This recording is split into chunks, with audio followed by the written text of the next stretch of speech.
নমস্কার, আমি মিঠু সেন।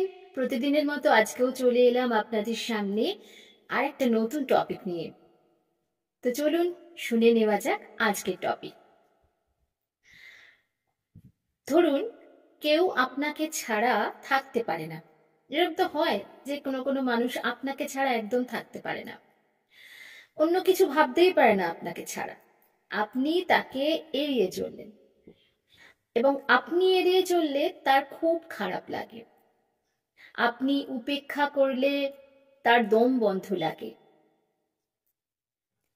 খানিক অমনোযোগী হলেই অস্থির হয়ে বলতে থাকে, মানে আপনি যদি তার প্রতি কিছুটা অমনোযোগী হন তাহলে সে অস্থির হয়ে যায়। অস্থির হয়ে বলতে থাকে, তুমি কি আমাকে এড়িয়ে চলছো?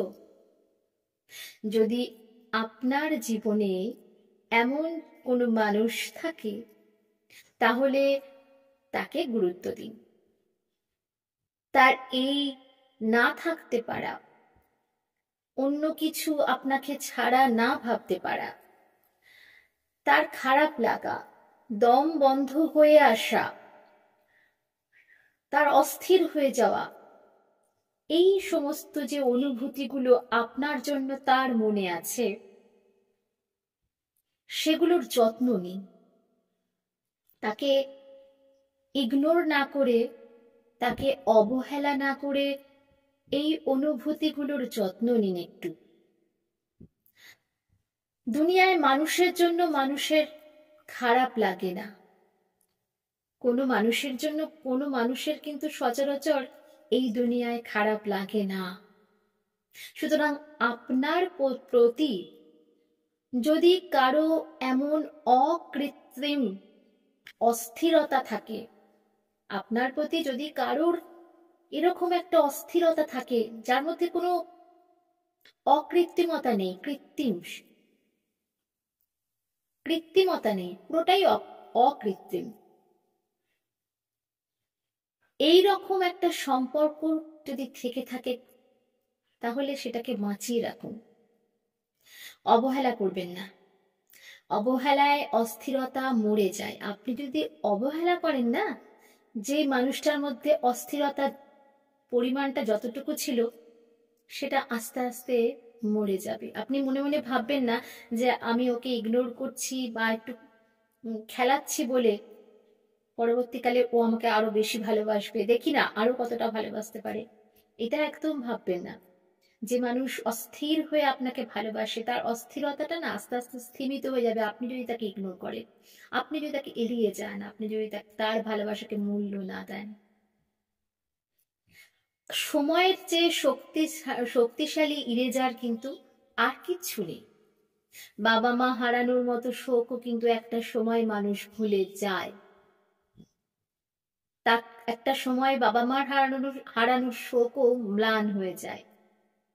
আপনার জন্য অস্থিরতা প্রকাশ করছে যে মানুষটা, যত্ন নিলেন না হয় তার জন্য। যত্ন না নিলে কিংবা ক্রমাগত অবহেলা করতে থাকলে একটা সময় তাকে যদি আপনি যত্ন না নেন, ক্রমাগত তাকে যদি আপনি অবহেলা করতে থাকেন, তাহলে একটা সময় ইরেজারই মানে সময়ের যে ইরেজার বললাম না, সময় একটা ইরেজারের মতো কাজ করে। এই সময়ের ইরেজার, এই যে একটা ভেতরে তার ভেতরে যে আপনার জন্য একটা টান আছে, এই টানটাকে মুছে দেবে এক সময়। উপেক্ষিত হতে হতে অপেক্ষার আগ্রহটাই হারিয়ে যাবে। আপনাকে ছাড়া না থাকতে পারা সেই মানুষটা একটা সময় দিব্যি একা থাকতে শিখে যাবে। সময়ের ইরেজার সব কিছু ভুলিয়ে দেয়।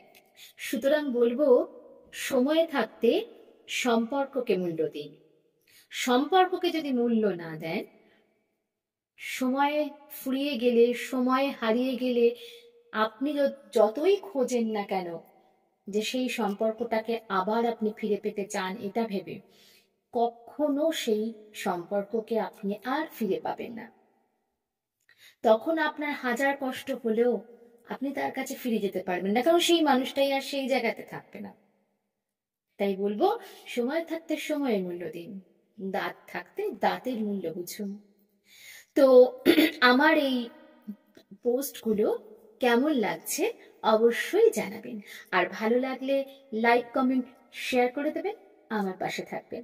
যারা নতুন আজকে দেখছেন তারা আমার ইউটিউব চ্যানেলটাকে অবশ্যই সাবস্ক্রাইব করে দেবেন, যাতে আমার সমস্ত পোস্ট আপনাদের কাছে খুব তাড়াতাড়ি পৌঁছে যায়। ভালো থাকবেন। ধন্যবাদ।